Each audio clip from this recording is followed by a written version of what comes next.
untuk menjelaskan yang bisa digunakan untuk mengidentifikasi COVID-19. Lanjut.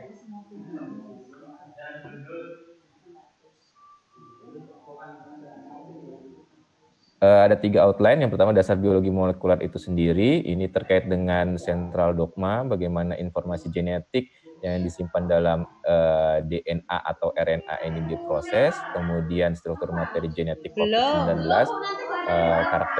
karakteristik khasnya bagaimana, ya, apa yang membedakan dengan coronavirus yang lain, kenapa kemudian COVID-19 ini bisa menjadi pandemi, karakteristik apa yang bisa menjadi lebih patogen, kemudian memungkinkan terjadinya zoonosis, kita akan coba diskusikan. Kemudian nanti di sebab terakhir terkait dengan deteksi dan identifikasi, ini kita akan coba membahas bagaimana keberadaan virus itu bisa diketahui, ya, berdasarkan yang pertama respon sistem imun tubuh, kemudian dengan keberadaan virus itu sendiri.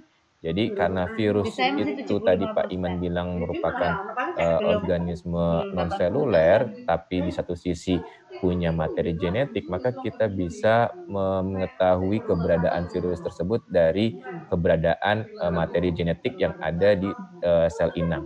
Lanjut.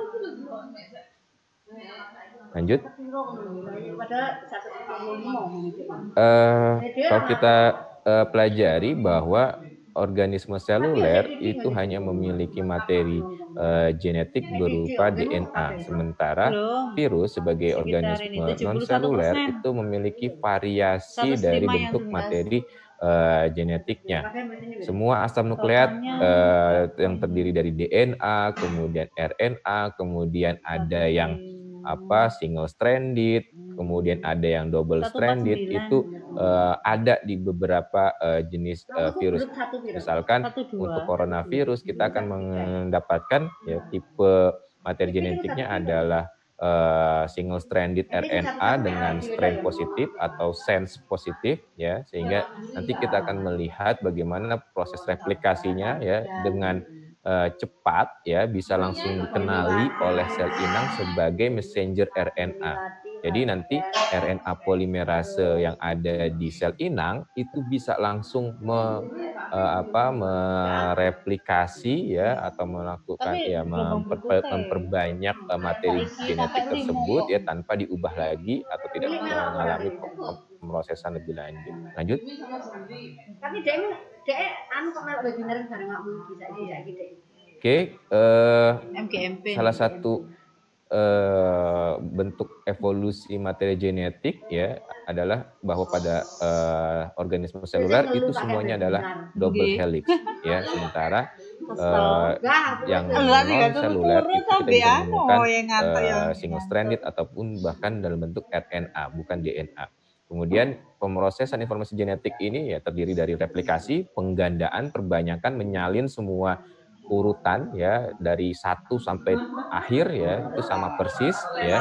Kemudian ada namanya transkripsi, ya, mengubah DNA menjadi RNA, ya, kemudian ada translasi dari RNA menjadi asam amino. Nah, ini yang sebenarnya adalah dasar bagaimana kita memanfaatkan aplikasi biologi molekuler untuk melakukan deteksi dan identifikasi dari keberadaan COVID itu sendiri. Kemudian yang menarik adalah ketika berbicara tentang organisme non-seluler, ini ada mekanisme yang disebut sebagai transkripsi balik. Artinya ada kemampuan dari suatu enzim yang memungkinkan, ya, pemrosesan, penyalinan materi RNA menjadi komplement DNA-nya atau cDNA-nya.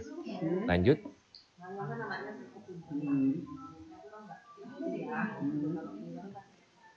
Ya, ini berdasarkan Baltimore, kelompok coronavirus masuk ke kelompok materi genetik RNA yang linier, ya, kemudian single stranded. Kita ingat kalau di seluler, ya, di seluler itu kan ada 2 tipe, ya, materi genetik itu bentuknya. Yang pertama linier dan kemudian yang sirkuler. Kalau di eukariot itu ada 2 tipe, ya, yang DNA inti adalah sirkuler, sementara ekstrak kromosom DNA itu ekstrak kromosom DNA itu adalah sirkuler, sementara yang DNA itu adalah linier.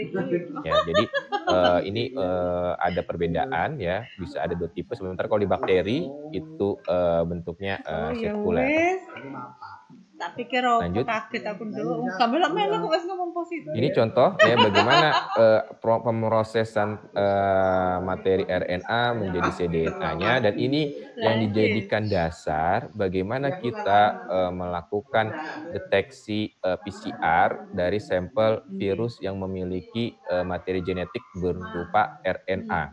Jadi Bapak dan Ibu lihat kenapa misalnya proses PCR itu memerlukan waktu yang lebih lama dibandingkan rapid test.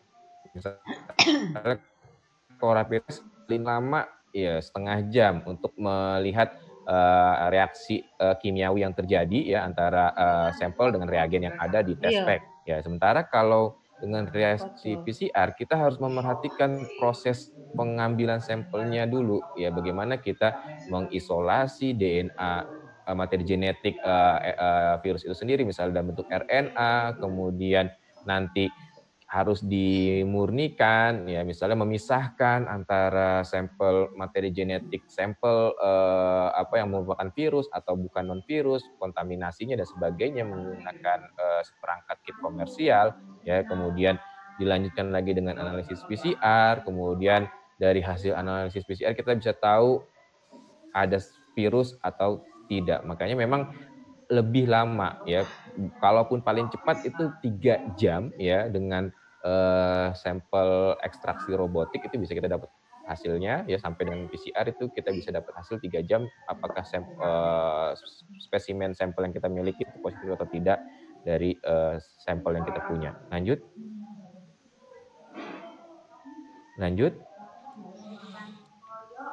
Oke, di slide ini ada perbandingan ya SARS-CoV-2 dengan coronavirus yang lain. Yang paling berkerabat dekat dengan SARS-CoV yang pada menjadi outbreak ya di tahun 2003 ya. Kemudian ada MERS yang lebih baru 2013, dan ini ada perbedaan karakteristik materi genetiknya ya, terutama pada daerah yang mengkode spike ya dan nukleokapsid ya. Jadi ada perbedaan urutan pasang basa ya. Jadi kalau kita lihat dengan coronavirus lainnya yang menginfeksi penyakit saluran pernapasan ya, memang ada beberapa mutasi ya yang bisa menjadi gambaran, dan ini juga bisa menjawab sebenarnya apakah ini adalah proses yang alami atau buatan ya. Karena kalau kita lihat dari proses mutasi yang terjadi ini bisa membantah bahwa adanya rekayasa ya, sehingga virus ini kemudian merupakan produk dari suatu modifikasi yang dilakukan oleh laboratorium tertentu. Karena di sini terlihat sebenarnya ada tahapan-tahapan, misalnya dari materi genetik ini kita bisa melihat di mana awal muasalnya. Misalnya kalau berdasarkan penelusuran urutan nukleotida yang ada di SARS-CoV-2 ini memiliki kekerabatan dengan coronavirus yang ada di kelelawar ya, kemudian mirip dengan yang ada di terenggiling. Jadi kita bisa melihat merekonstruksi ulang ya bahwa ada kemunculan pertama ya, host primernya itu adalah kelelawar, kemudian berpindah ke terenggiling, dan kemudian bisa terjadi pemindahan ke manusia. Ini yang bisa menjadi gambaran dari struktur genetik ini. Lanjut.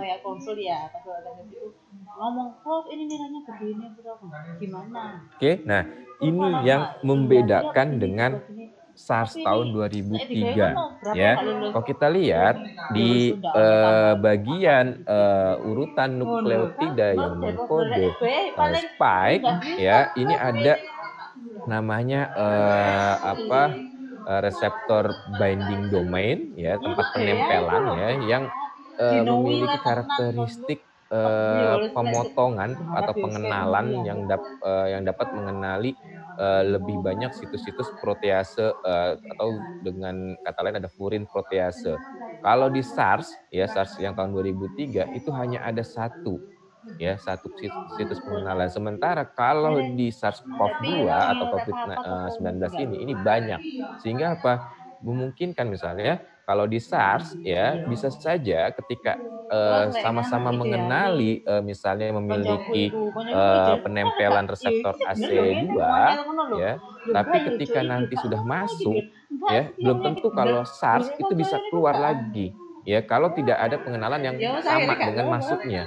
Sementara kalau di SARS-CoV-2 karena dia punya pengenalan protease yang bisa mengenali sisi membran sel, maka dia bisa masuk kemudian bisa keluar berpindah ya ditransmisikan ke bisa menular ke spesies lain ya atau ke sesama manusia. Maka kita lihat ya ada beberapa kasus dari manusia bisa menulari hewan peliharaan di Belgia, ada di kucing, kemudian di Belanda ke hewan ternak dan sebagainya.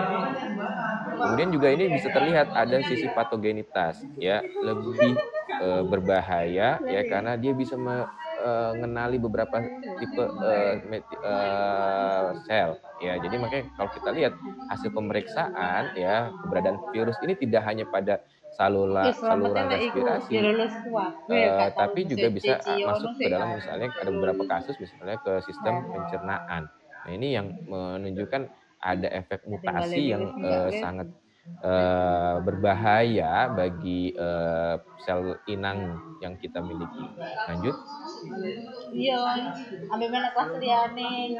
Kalau kimia. Nah ini gambaran bagaimana struktur spike ya dari COVID-19 ya ada S ya S ini merupakan protein ya S1 yang bertanggung jawab terhadap penempelan. Sementara S2 ini terkait dengan bagaimana nanti fusi peleburan ya bagaimana dia virus tersebut bisa masuk ke dalam sel. Kalau kita lihat di sini ya ada beberapa dibandingkan dengan SARS ya SARS-CoV-2 dengan SARS ini ada yang namanya daerah yang conserve ya kita lihat pada junction ya penghubung antara urutan nukleotida atau asam amino yang menyusun S1 dengan S2 itu ada namanya junction, ada jembatan ya.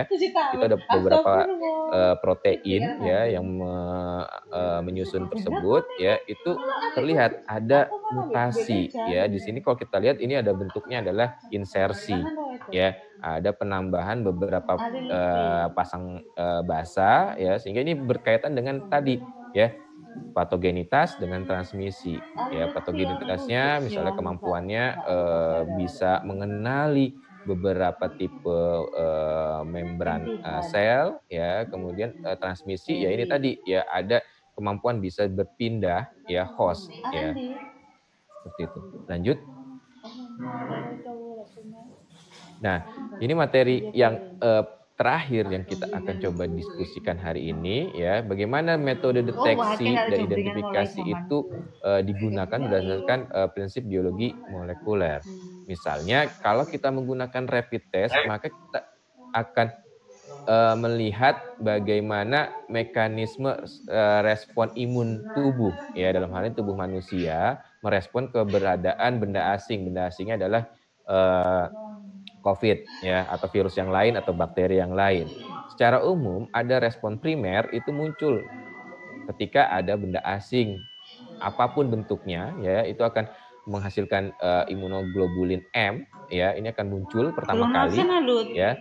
Ini banyak ditemukan di semua plasma ya maka kalau nanti di rapid test ya ini muncul ya hanya misalnya IgM saja, maka kita bisa melakukan rekonstruksi, oke, ini kemungkinan infeksinya baru kisaran 3-6 hari ya atau ya baru sebentar ya sementara IgG imunoglobulin ini belum muncul, maka kita bisa lihat ini baru ada kontak. Nah, makanya kenapa kemudian dilakukan clustering di mana orang ini pernah berinteraksi, kemudian siapa saja, ya kita bisa melihat, merunut balik, sehingga kita bisa melakukan penyekatan, ya. Nah, pendekatan ini memiliki kekurangan. Kenapa? Karena ketika IgG, ya, ini dihasilkan, ya ini kan berupa sistem sel memori, ini akan terus disimpan. Kenapa? Ini bentuk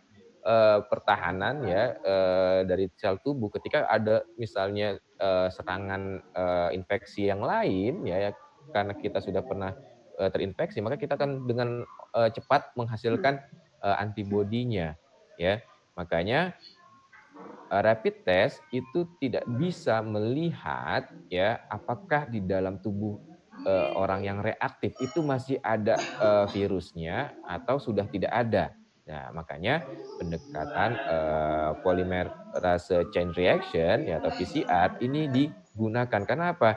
Ketika ada sampel yang sudah di dalamnya ada virus, maka kita bisa melihat dari keberadaan materi genetiknya. Maka ketika sudah masuk ya misalnya reseptor virus menempel di membran sel inang, kemudian di dalamnya sudah terjadi proses replikasi, ya kita bisa tahu ya ada virus atau tidak.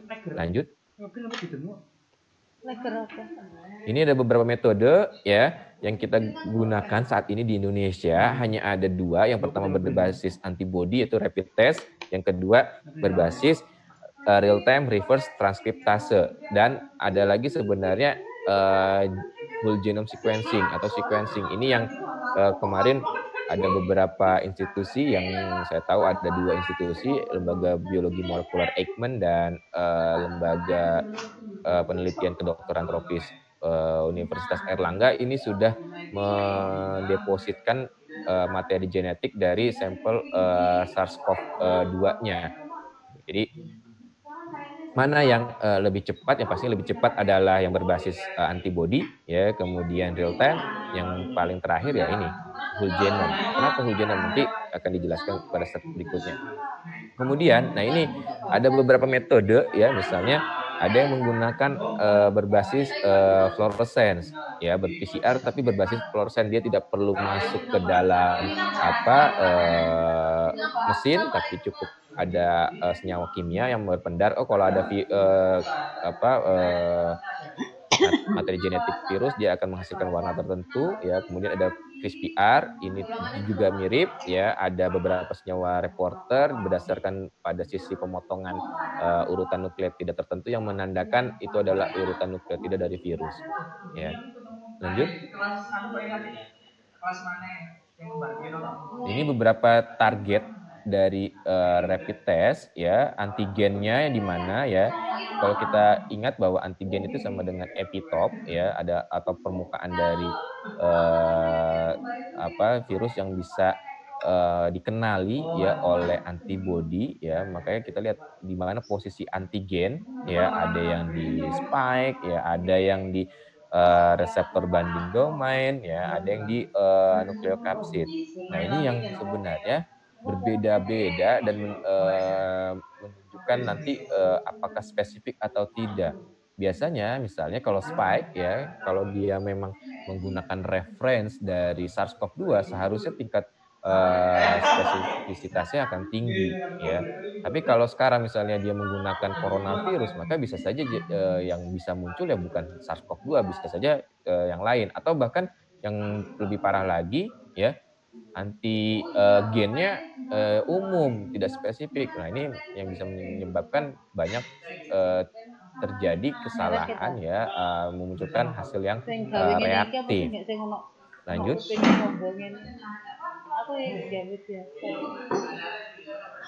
Ini skematik kerja deteksi cepat, ya.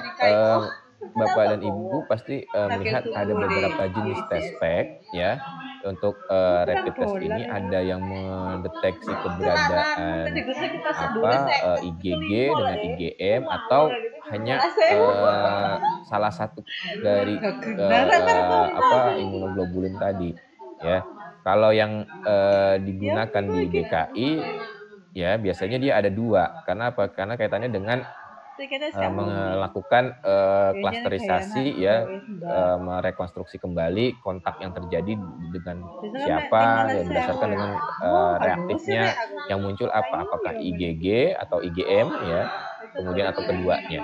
Ya, ini kenapa misalnya tadi selain IgG dan IgM ada IgA. IgA ini memiliki keterbatasan karena bentuknya yang tidak stabil. Jadi ketika dibentuk rekombinannya ya ditaruh di dalam test pack ini ditakutkan menghasilkan hasil yang tidak akurat karena bentuk antibodinya tidak stabil. Dan ini prinsip kerjanya adalah seperti kapiler, jadi bergerak ya, sampel di sini ya, sampel tempat sampel ya, nanti bergerak mengikuti gerak kapiler. Lanjut. Dan perlu diperhatikan bahwa kit kita bagus atau tidak, berfungsi atau tidak, kita akan lihat di mana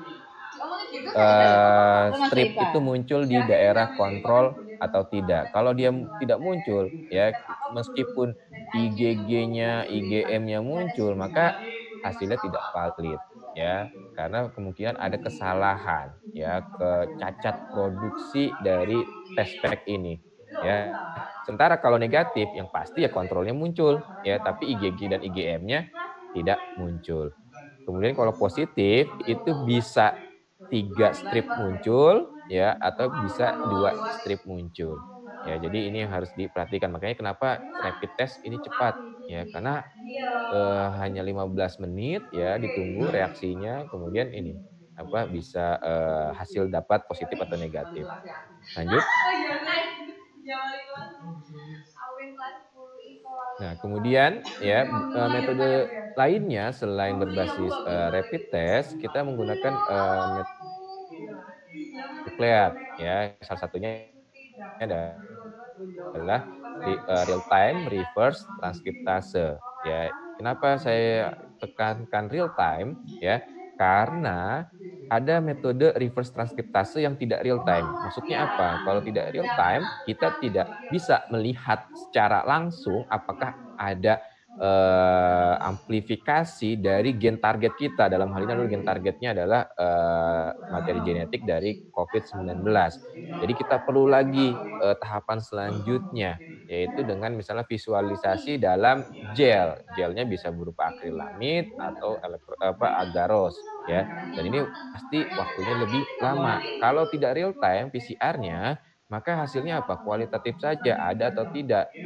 Kenapa? Karena kita tidak bisa menghitung ya berapa jumlah salinan kopi dari materi genetik yang dimiliki oleh virus. Karena apa? Kita perlu memastikan ada berapa salinan kopi ini untuk menentukan ya apakah virus itu masih ada di dalam sel kita ya, sel inang, atau sudah tidak ada. Ini kita akan lihat. Makanya kenapa ketika orang yang sudah dites swab kemudian hasilnya misalnya negatif ya, maka dia harus menunggu lagi ya untuk memastikan lagi benar hasilnya negatif lagi atau tidak. Kenapa? Ingin melihat konsentrasi virus di dalam sel inang ya.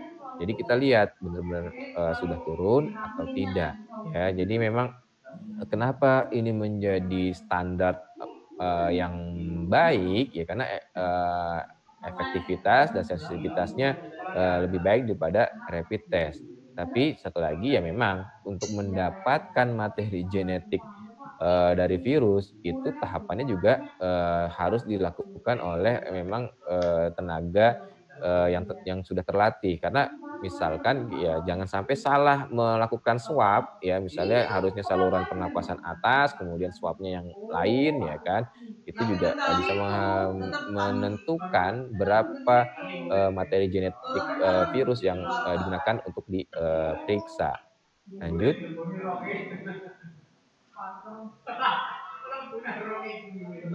Beberapa negara memiliki standar yang berbeda ya terkait dengan gen targetnya ya. Misalkan di Cina dia menggunakan gen open reading frame 1AB, kemudian dengan gen nukleokapsid, ya, kemudian di Pasteur dia menggunakan RNA RNA polimerase, ya, dependent, ya, RNA dependent polimerase, ya.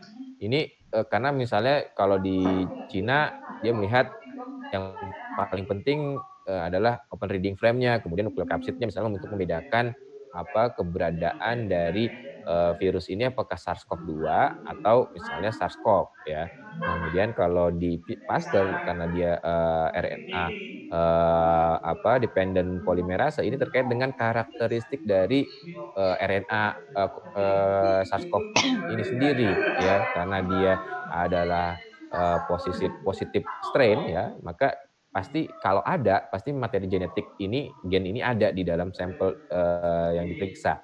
Nah, kalau di CDC di Amerika, ya, ini dia fokus di gen nukleokapsid. Kenapa? Karena di CDC ini menemukan perbedaan mendasar antara SARS-CoV dengan SARS-CoV-2 itu pada urutan nukleotida pada nukleokapsidnya, ya. Bagaimana misalnya yang lain? Ada yang menggunakan kombinasinya, ada yang menggunakan salah satu. Kalau di Indonesia bagaimana?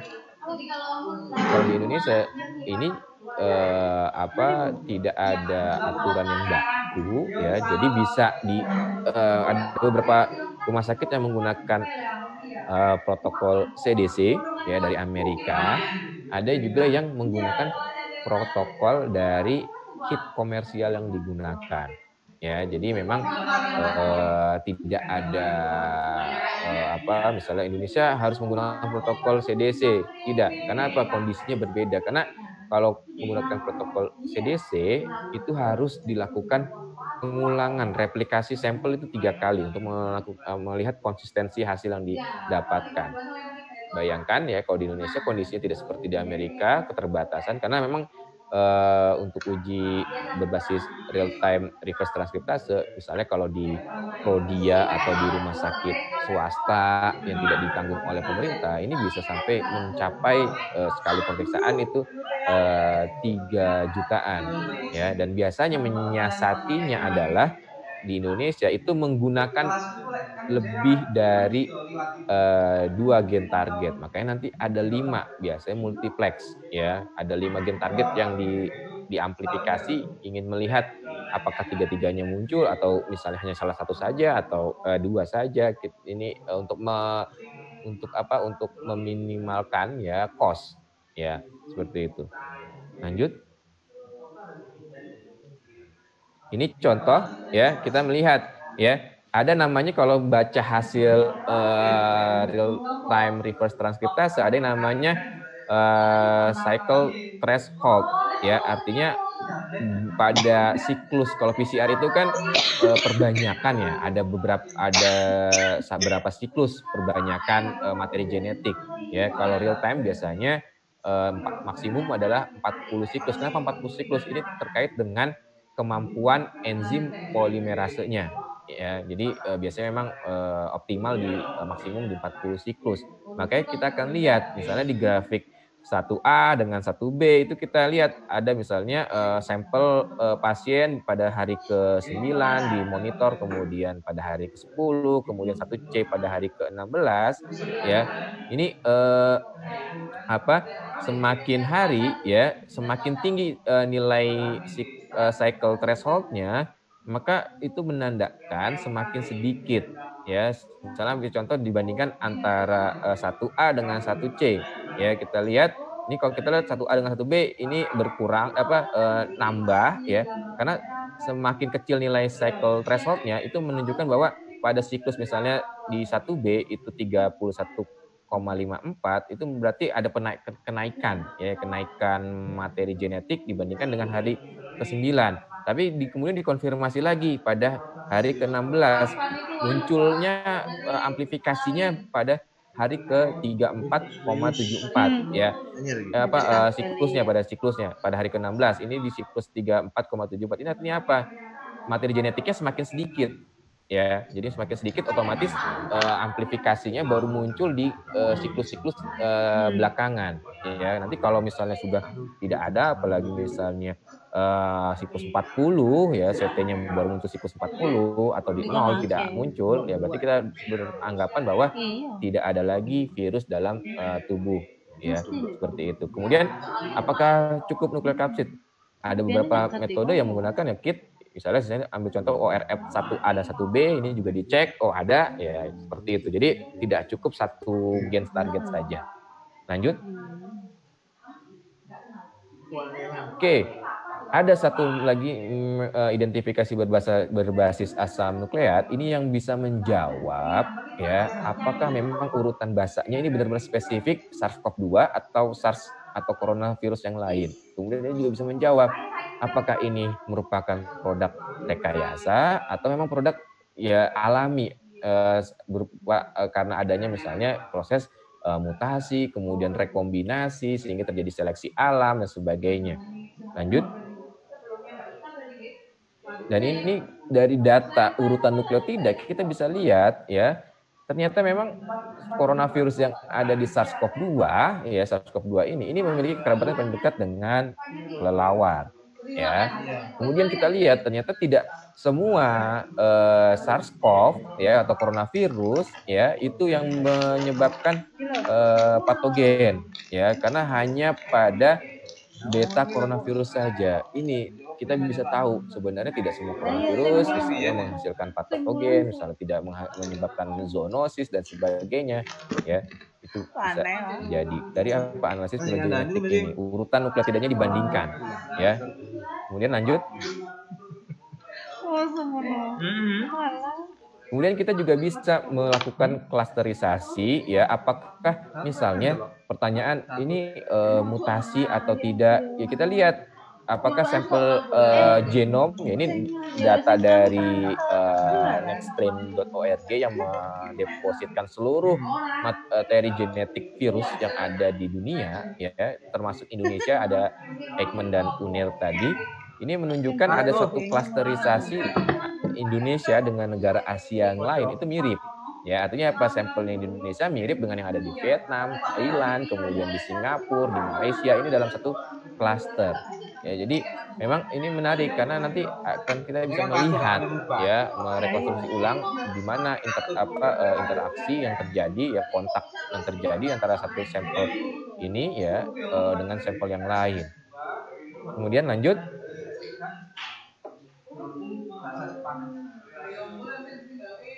Ya.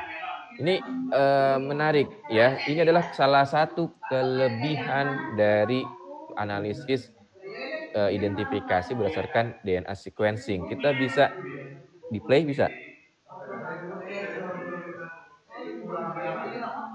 Kita bisa melihat outbreak-nya pertama kali mulai dari Wuhan. Nanti dia akan tersebar ke beberapa daerah, beberapa negara berdasarkan apa? Berdasarkan urutan sequence, kemudian berdasarkan pemeriksaan itu kapan kita bisa melihat ya sampel itu bermutasi ya, sehingga kita bisa lihat oh memang pusatnya awal dari Wuhan kemudian tersebar ke beberapa negara sampai sekarang akhirnya jadi pandemi. Mungkin tidak bisa ya diputar ya yang tadi.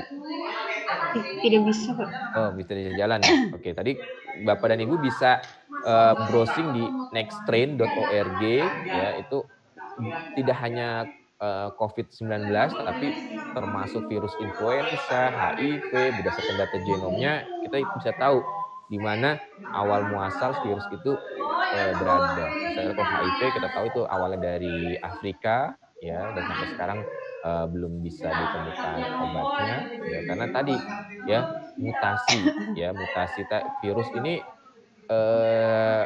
tingkat kesalahan penyalinannya itu sangat tinggi dibandingkan dengan eukariot ataupun dengan organisme seluler lainnya seperti itu. Mungkin demikian Bu Ratna. Baik, terima kasih Pak Andi Eko atas penyampaian materinya. Bapak Ibu sekalian, selanjutnya kita sampai pada sesi tanya jawab. Telah banyak pertanyaan dari Bapak dan Ibu yang masuk ke panitia, dan ini menunjukkan antusiasme yang sangat tinggi ya untuk tema webinar ini. Karena keterbatasan waktu, kami akan memilih pertanyaan yang akan dibahas, yang sudah dipilih oleh kedua Bapak narasumber. Dan bagi Bapak Ibu yang pertanyaan tidak terpilih untuk dijawab, jangan berkecil hati. Kami berencana akan membuat buku saku berisi Q&A, berisi pertanyaan dari Bapak dan Ibu yang nanti akan dijawab oleh narasumber. Doakan semoga rencana tersebut segera terwujud dan akan kami bagikan kepada Bapak Ibu peserta webinar ini. Saya akan membagi sesi pertanyaan ini menjadi 2 atau 3 putaran tergantung pada ketersediaan waktu. Pada putaran pertama ini saya akan membacakan pertanyaan yang ditujukan kepada Pak Iman. Pak Iman, pertanyaan yang pertama dari Ibu Dr. Anda Astuti Sri Utami dari SMA KR Setia Budi Malang. Pertanyaannya, apa kelebihan virus corona dibanding virus lain? Misalnya virus HIV, sehingga si virus corona ini sangat mematikan. Silakan Pak Iman. Ayo Pak, saiki istilah corona mematikan itu bener apa salah? Virus corona dibandingkan virus lain, misalkan virus HIV. Saya sebenarnya tidak dapat menangkap secara jelas ya maksud pertanyaan Ibu itu apa. Artinya begini Bu, kalau kita lihat Ibu bertanya tentang virus corona yang mana? Kalau Ibu bertanya virus corona secara umum, maka virus corona itu memiliki tingkat mutasi yang sangat tinggi. Virus influenza A, B itu termasuk virus corona. SARS, MERS, SARS-CoV-2 itu juga termasuk virus corona. Jadi virus corona itu kan nama satu kelompok. Ya, Bu, ini tingkat mutasinya yang sangat tinggi dibandingkan virus-virus yang lain, sehingga kita juga relatif sulit menemukan vaksinnya. Kalau Ibu bandingkan, kalau Ibu menanyakan virus corona itu SARS-CoV-2, sebenarnya SARS-CoV-2 itu fatality rate-nya, tingkat kefatalannya, tingkat kematiannya itu masih lebih rendah daripada virus SARS atau MERS. SARS atau MERS itu 2 digit di atas 10%. Sementara yang SARS-CoV-2 itu sekarang tuh berkisar antara 3-4%. Jadi masih relatif rendah. Cuma suatu penyakit itu dilihat 2, Bu. Berdasarkan infectivity-nya dan berdasarkan severity-nya. Infectivity itu adalah kemampuan menyebarnya, sehingga menyebabkan penyakit infeksi. Nah, si SARS-CoV-2 ini kelebihannya adalah kemampuan dalam menginfeksi, sehingga dia menjadi pandemi global. Ya. Biasanya ciri dari yang infectivity-nya tinggi itu adalah apabila dia mudah tersebar di udara. Jadi udara merupakan salah satu mediator penyebaran. Itu kelebihannya satu. Yang berikutnya, walaupun fatality rate-nya rendah, severity yang ditimbulkan oleh SARS-CoV-2 ini juga tinggi, mencengangkan. Walaupun rendah tingkat kematiannya, tetapi pada kasus-kasus tertentu tingkat keparahan penyakitnya, terutama bila si pasien itu sudah memiliki riwayat penyakit sebelumnya, itu sangat parah. Ya, jadi di sini saya tidak paham maksudnya Ibu apa. Kalau kelebihan corona secara kelompok, dia mudah bermutasi. Kalau dianggap kalau Ibu menanyakan SARS-CoV-2, infectivity-nya dibandingkan SARS dan MERS. Kalau dibandingkan tingkat kefatalannya, SARS-CoV-2 masih lebih rendah daripada SARS dan MERS. Kalau dibandingkan dengan HIV itu beda antara HIV dengan corona, walaupun sama-sama RNA, tetapi corona SARS-CoV-2 ini tadi dia single stranded RNA, jadi utas tunggal RNA, dan RNA-nya adalah plus sense, dia langsung bisa mendirect, ditranskrip. Sementara kalau virus HIV itu kalau tadi sifatnya lipid, yang HIV-nya sifatnya lisogenik, dan tanda kutip dia mild, dia tidak langsung menyebabkan kefatalan. Kalau kita tahu orang yang terinfeksi SARS-CoV-2 masa inkubasinya singkat, di bawah 1 minggu. Tetapi kalau terserang infeksi HIV bisa bertahun-tahun baru terlihat dampak infeksinya. Kalau sangat mematikan, dua-duanya sama-sama mematikan, tapi tingkat fatality rate corona lebih tinggi daripada HIV. Kenapa? Ya itu tadi, penyebarannya caranya tuh berbeda. Kalau HIV kita harus kontak, kalau kalau corona termasuk SARS itu hanya dari udara. Mudah-mudahan Ibu Astuti bisa memahami jawaban saya. Terima kasih Bu Ratna. Terima kasih Pak Iman. Selanjutnya pertanyaan kedua datang dari Ibu Dr. Anda Retno Ambarwati dari SMA 4 Malang. Pertanyaannya, mengapa para medis mudah terjangkit COVID-19 padahal sudah terlindung? Apakah di udara bebas virus COVID-19 bisa bertahan lama? Baik, terima kasih Bu Retno. Sebenarnya agak politis nih Bu ya jawabannya. Para medis mudah terjangkit COVID-19. Tolok ukurnya apa? Jumlah para medis yang kena di kita memang lebih tinggi, misalkan dari Malaysia atau bahkan Singapura. Ya, betul. Kenapa kenanya? Itu yang harus kita pahami. Di awal-awal, mohon maaf, banyak masyarakat yang menghujat pemerintah karena kelangkaan APD. Jangan dipikir Amerika atau negara lain tidak kekurangan APD. Ya. Tetapi korban para medis yang jatuh di Indonesia sebagian besar, ini statement dari Sekjen ID-nya loh Bu ya. Sebagian besar karena ketidakpahaman pasiennya untuk berkata secara terus terang. Ya. Jadi pasien sendiri itu tidak paham kalau dia itu menderita COVID.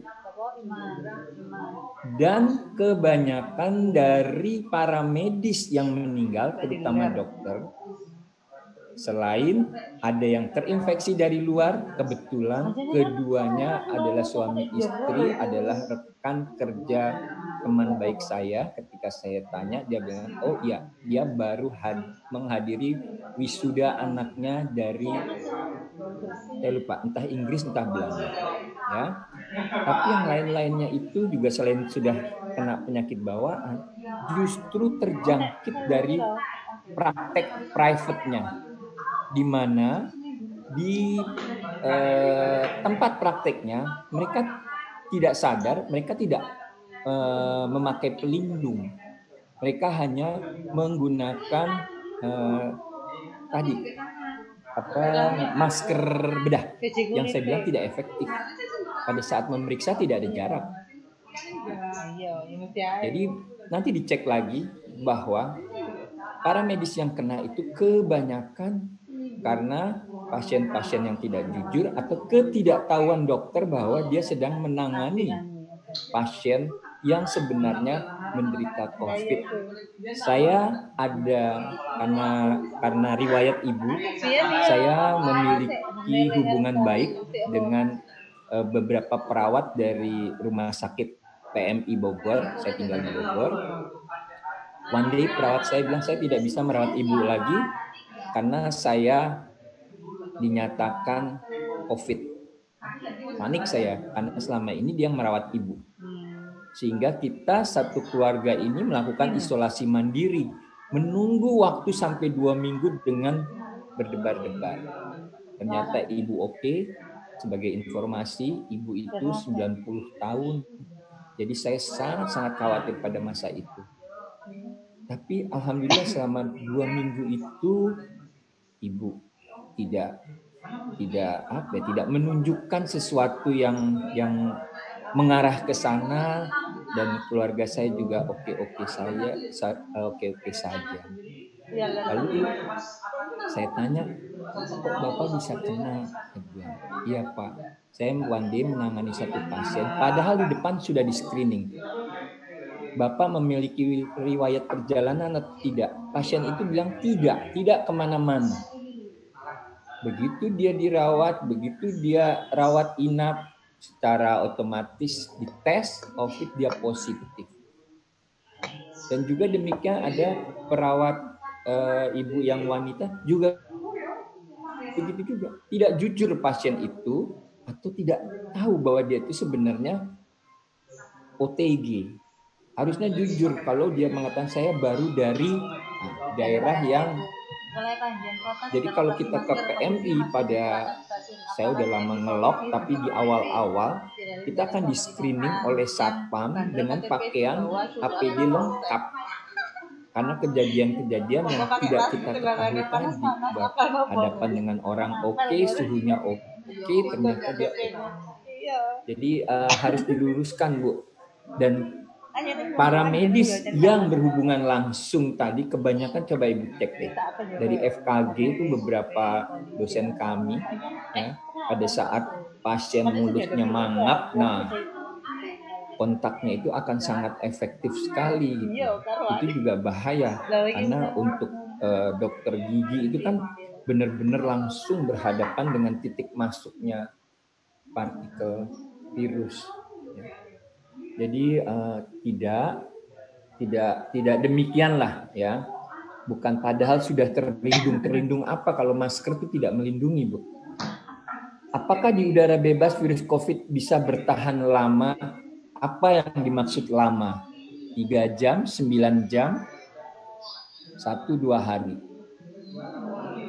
Ya, tapi memang tidak dalam hitungan detik. Virus COVID-19 saat keluar dia menjadi benda mati. Kalau kita ibaratkan pena di luar, pena ya tetap pena, tidak rusak. Virus ya partikel virus tidak rusak.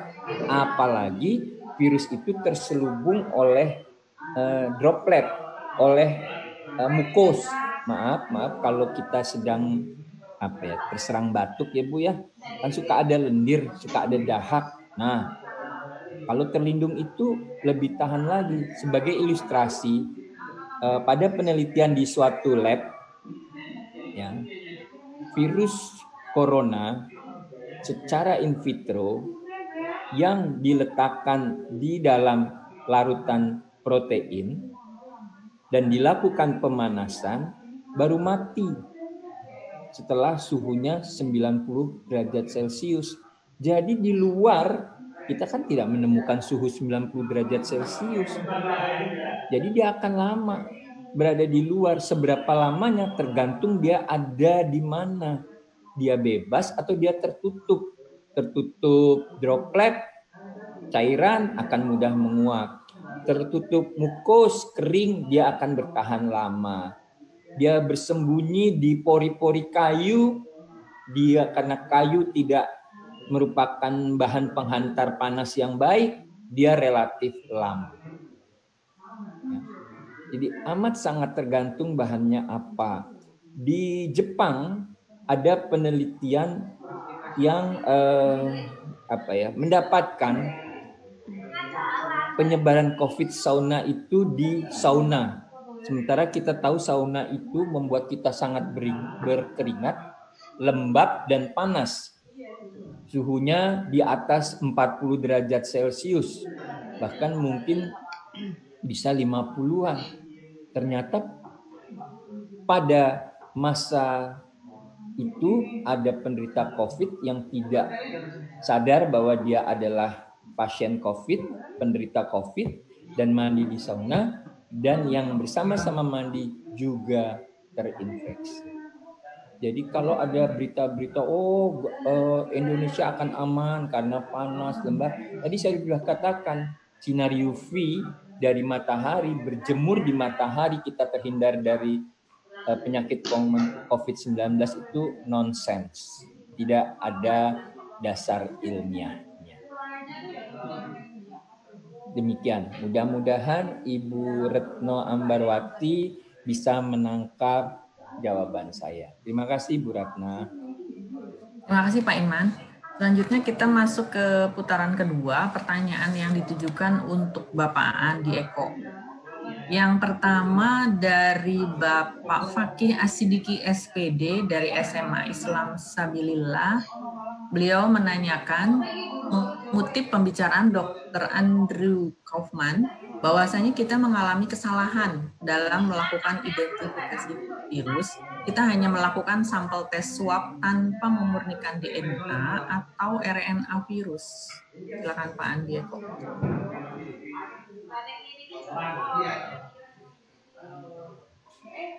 Sepertinya belum di-unmute. Oke, terima kasih Bu Ratna.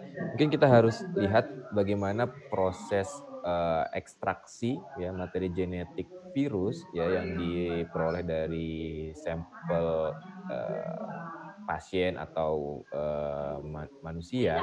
Itu memang harus diperhatikan adalah bagaimana memisahkan ya materi genetik virus dengan materi genetik yang non virus. Ya, itu yang harus diperhatikan. Yang pertama memang harus diperhatikan adalah metodenya. Ya, metode yang umum biasanya kalau pemisahan yang berdasarkan berat molekul, biasanya ada tahapan nanti namanya sentrifugasi dan sebagainya, sehingga nanti antara materi genetik dengan non materi genetik itu bisa terpisahkan. Ya. Yang kedua, ketika kita bisa tahu itu virus atau tidak, yaitu dengan gen, ya gennya. Makanya ketika kita melakukan reaksi reverse transkriptase real time PCR atau nanti sampai ke arah DNA sequencing untuk mengetahui urutan secara keseluruhan materi virus tersebut, maka kita harus memastikan memang desain ya atau urutan primer yang jadi target itu memang spesifik. Makanya tadi kenapa kita bisa membedakan antara SARS-CoV dengan SARS-CoV-2 itu bagian gen yang mana. Jadi itu yang paling penting. Jadi kita memang bisa memastikan ya bahwa memang protokol pemeriksaan sampel ya yang digunakan saat ini itu memang sudah melalui tahapan pengujian, kemudian validasi ya untuk memastikan ini benar-benar bukan mengenai gen target yang bukan spesifik. Makanya saya juga agak bingung dengan pendapat ini nanti bisa saja sampel ini bukan sampel SARS-CoV-2. Ya memang bisa saja terjadi, makanya memang dibutuhkan misalnya dengan protokol CDC itu sampai 3 kali konfirmasi ulangan ya untuk melakukan validasi benar atau tidak sesuai dengan gen targetnya. Kemudian juga misalnya beberapa kit komersial ya kit PCR komersial itu ada lebih dari 2 pasang gen yang digunakan ya untuk memastikan memang ini memang pasti sampel dari targetnya. Kemudian juga kita perlu namanya kontrol positif ya. Kontrol positif ini apa? Adalah materi gen yang entah itu disintesis atau digunakan plasmid yang memang isinya adalah urutan materi genetik, misalnya urutan DNA dari misalnya SARS-CoV-2 kalau pada kit komersial. Dan itu kita akan memastikan kalau positif hasilnya seperti ini, kalau sampel kita positif pasti akan mendekati kontrol positif tersebut. Makanya ini kita tidak bisa bisa mengatakan bahwa itu bukan yang selama ini dilakukan itu bukan SARS-CoV, bisa saja yang lain atau materi yang lain. Itu harus dilihat ya tahapan pekerjaannya. Apalagi sampai ketika misalnya orang sudah berhasil membaca keseluruhan materi genetik. dari virus tersebut itu sudah pasti valid karena itu sudah mengekstrak benar-benar dari sampel virus tersebut. Misalnya saya ambil contoh di Eggman, ya. Eggman itu untuk bisa memastikan itu adalah SARS-CoV, dia harus mengkultur. Ya, jadi ada swab ya, sampel itu cuma dikultur di dalam suatu sel kultur sehingga nanti terinfeksi oleh SARS-CoV-2 dan sebagainya ya, memang memastikan ya dikultur, dimurnikan dan tidak ada virus yang lain dan kemudian itu digunakan untuk mengetahui urutan genomnya, urutan materi genetiknya. Jadi itu tidak bisa dikatakan bahwa ini tidak spesifik. Kita lihat parameter gen yang digunakan pasti sudah didesain memang itu adalah spesifik untuk SARS-CoV-2. Terima kasih. Baik, terima kasih Pak Andi Eko. Pertanyaan kedua dari Ibu Siti Juhariah dari SMA 3 Malang. Karakteristik reagen untuk rapid test itu seperti apa ya Pak? Silakan Pak. Oke, terima kasih Bu Ratna.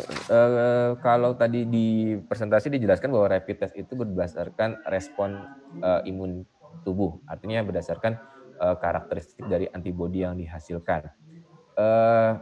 Karakteristiknya adalah kita harus memastikan ya antigen ya atau antibodi yang ditargetkan, misalnya antigen yang digunakan untuk membuat rapid test itu merupakan benar-benar antigen, misalnya untuk SARS-CoV ya benar-benar dari SARS-CoV tersebut, antigen tersebut. Ya, yang jadi permasalahan adalah ya bagian antigen atau epitop dari entah itu di spike, di nukleokapsid, kemudian di RDNP, itu daerah-daerah yang laju mutasinya tinggi. Makanya memang banyak tingkat akurasinya tidak sampai 80%, 90% itu sangat jarang. Makanya kisarannya 30% sampai 70% itu sudah baik. Kenapa? Memang kesulitan dalam mendapatkan karakteristik yang memang spesifik di antibodi tadi. Karena apa? Kalau kita misalnya berhasil mendapatkan karakteristik tadi, antigen tadi, sebenarnya ini bisa menjadi jalan bagi para penemu vaksin untuk kemudian membuat vaksinnya. Karena kita udah tahu profil antigennya, ya, sehingga kemudian bisa dibuat misalnya antibodi monoklonal, ya, yang bisa mengenali antigen tadi sehingga kemudian infeksi tidak bisa terjadi. Jadi memang berdasarkan dari karakteristik dari antigen yang digunakan. Baik, terima kasih Pak Andi Eko. Sekarang kita masuk ke putaran kedua, kembali pertanyaan untuk Pak Iman. Yang pertama dari Ibu Dr. Anda Indah Kurotul Aini dari SMA Muhammadiyah 1 Malang. Pertanyaannya, bagaimana upaya kita untuk memberikan pemahaman ilmiah dan sederhana kepada masyarakat tentang pencegahan dan pengendalian infeksi COVID-19? Silakan Pak Iman. Oke, terima kasih Ibu. Cara yang sederhana sebenarnya sangat sederhana, tetapi ini kan sesuatu budaya baru di mana kita, baik orang tua maupun anak-anak sekarang harus sangat memperhatikan kebersihan tubuh dan kebersihan lingkungan. Ya. Jadi sangat sederhana kita bilang, harus kita katakan bahwa jangan sebut virus itu makhluk hidup. Kalau makhluk hidup berarti dia itu aktif. Dia benda mati kalau di luar. So kita mudah mencegahnya supaya nggak masuk. Bagaimana kita rusak? Itu tadi, jaga kebersihan dan baik tubuh maupun lingkungan. Yang paling mudah gunakan sabun, ambil gambaran membersihkan piring, lalu jaga jangan sampai mencegah, jaga jangan sampai masuk ke dalam tubuh dengan menggunakan masker dan juga menjaga jarak. Simple. Tapi yang paling sulit adalah membudayakan ini, apalagi anak-anak kecil masa bermain Saya membaca dialog, mohon maaf, membaca dialog antara seseorang dengan Gubernur DKI karena Jakarta mulai dengan new normal. Apakah Bapak bisa menjamin anak saya tidak terkena infeksi? Siapa yang mau menjamin? Kita tidak bisa melihat virus. Siapa yang bisa menjamin bahwa rekan si anak itu tidak sakit? Jadi memang sangat sulit. Sederhananya sih sederhana. Cuci tangan ya. Habis dari mana cuci tangan? Sepatu letakkan di luar. Habis pulang mandi ya, jangan keluyuran. Siapa yang kelihatannya mudah, tapi ini adalah masalah budaya.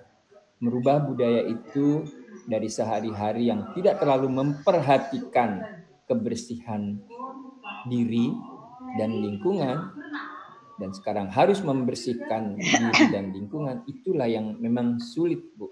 Kalau sederhana, iya sederhana.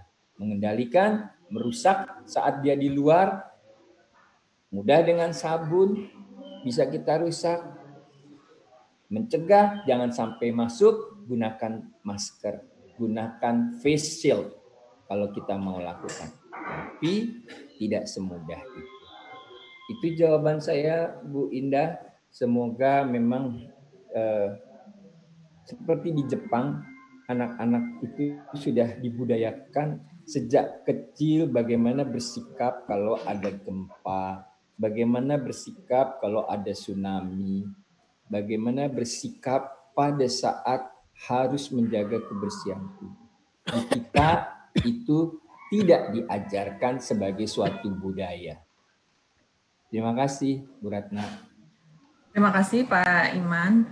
Selanjutnya, karena keterbatasan waktu, saya akan membacakan satu pertanyaan lagi untuk Pak Andi Eko dari Ibu Suyati SPD dari SMA Negeri 1 Pagak.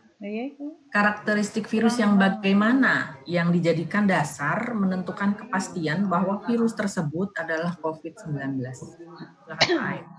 Hilang suaranya. Oke. Terima kasih Bu Ratna. Karakteristik apa? Ya karena kita pertama tidak bisa melihat karakteristik morfologis sulit ya. Karena terus kemudian juga karena dia bentuknya coronavirus ya mirip banyak sekali karakteristik yang mirip ya sebagai COVID itu sebagai coronavirus mirip dengan yang lain termasuk dalam coronavirus yang lainnya. Yang paling penting adalah ya ketika karakter urutan nukleotida ya gennya.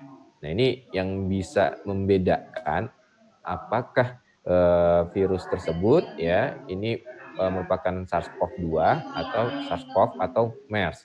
Jadi berdasarkan urutan nukleotidanya. Makanya kenapa pada tahapan paling akhir dalam proses identifikasi maka ada yang namanya DNA sequencing, artinya mengetahui urutan nukleotida dari virus tersebut karena ingin memastikan ya benar-benar memastikan ini benar-benar SARS-CoV-2 atau coronavirus yang lain. Jadi berdasarkan materi genetiknya karena materi genetiknya ini yang bisa membedakan antara satu spesies dengan spesies yang lain ya terutama pada organisme-organisme yang ukurannya sangat kecil ya apalagi kalau untuk melihat virus itu kita harus menggunakan elektron mikroskop dan sebagainya, maka paling mudah dilakukan ya adalah dengan melakukan DNA sequencing atau menggunakan real time PCR ketika kita bisa mengetahui ini benar SARS-CoV atau bukan. Gitu. Terima kasih.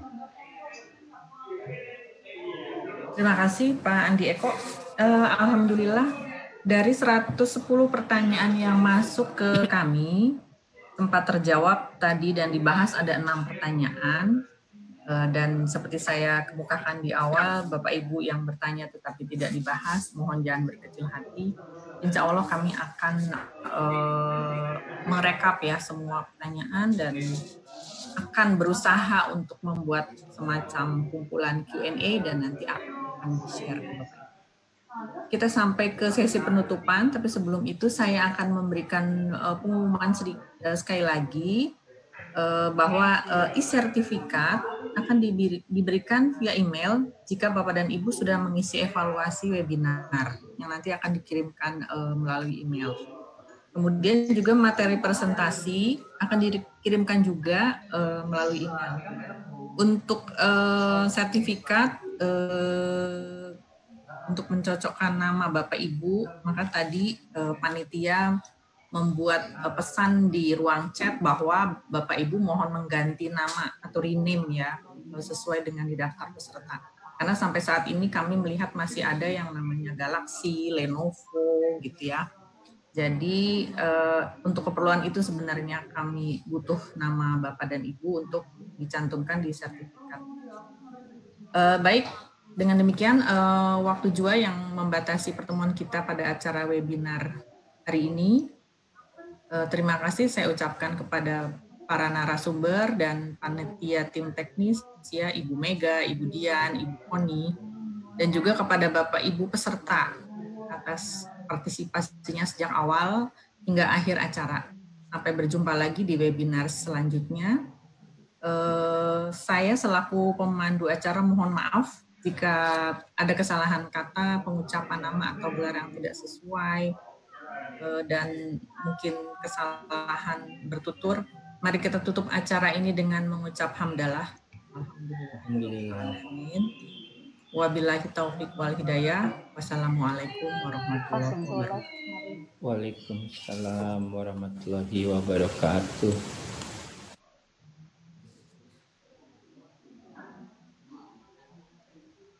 Bisa Pak.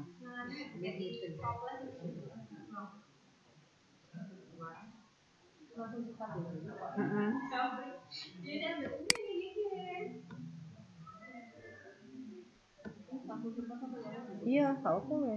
Siapa kita? Mbak Ratna? Ya. Iya tak anu rekaman. Yang lain masih hadir? Iya, tak apa-apa nanti.